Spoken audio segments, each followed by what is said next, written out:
Is it worthwhile to pay for a VPN service? Francine Fustoni says, for me, yes of course, because it can protect on public networks. For example, when you connecting to open Wi-Fi network, it can lead to various security breaches on your device, including a man-in-the-middle attack. However, connecting to an open network through a VPN encrypts your data and prevents anyone from intrude. Paul Crowley says, the latest craze seems to be that you should always be on a VPN, especially when using cellular data or public Wi-Fi. As we have just gone through a phase of converting nearly every website from HTTP to HTTPS, this makes little sense unless you are typing data into an old-fashioned HTTP site. HTTPS encrypts the traffic both ways, just like a VPN does. Doubling encrypting traffic does not really make it any more secure, so a lot of the hype is groundless. It is advertising designed to separate you from your dollars, and to enrich some folks that I would rather not support, like LifeLock.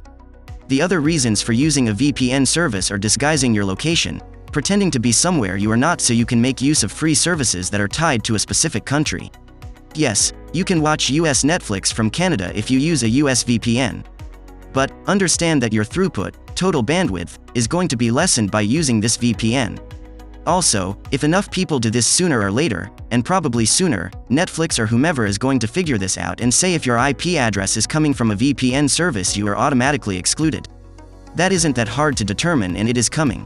Of course, if you are engaging in criminal activity, like breaking into servers, piracy, online drug dealing, etc., you might want to use a VPN because you believe the VPN service will protect your identity. This is probably wrong. Most companies that need to stay in good graces with law enforcement in their own countries are not going to be able to ignore a court in their own country. How hard is it to get a local subpoena for records when it is the FBI doing the asking? Not all that hard, trust me. Finally, a note about Tor. Yes, it makes things a bit more secure. But the FBI was able to penetrate Tor to catch people when the motivation got high enough. If you are conducting online drug sales, they will penetrate Tor and catch up with you. If you are deeply into piracy, they will come for you.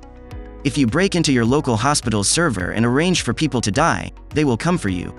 If you still want to use a VPN and understand what the real benefits are, phew, go ahead. Don't use a free service that has to find a way to make money somehow, probably by selling your information. Jason Taylor says, no, unless it is for geolocation spoofing and you for some crazy reason can't use a paid proxy. So, I am saying that the other approximately 30 answers are wrong. There are a couple of reasons, but I'll just point out that because proxies are better for geolocation spoofing, the reason people need VPNs is for enhanced privacy. And nobody gets a VPN to get more privacy from their housemates, neighbors, etc. They do it to gain privacy from the powers that be, such as their government. Perhaps they want to pirate a book that they can't afford, for example.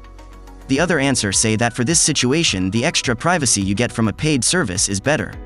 However, in paying, you are probably relating all your internet traffic to your bank account better, and to your identity. So, it is the last thing you'd want to do. Thanks for watching our video on, is it worthwhile to pay for a VPN service?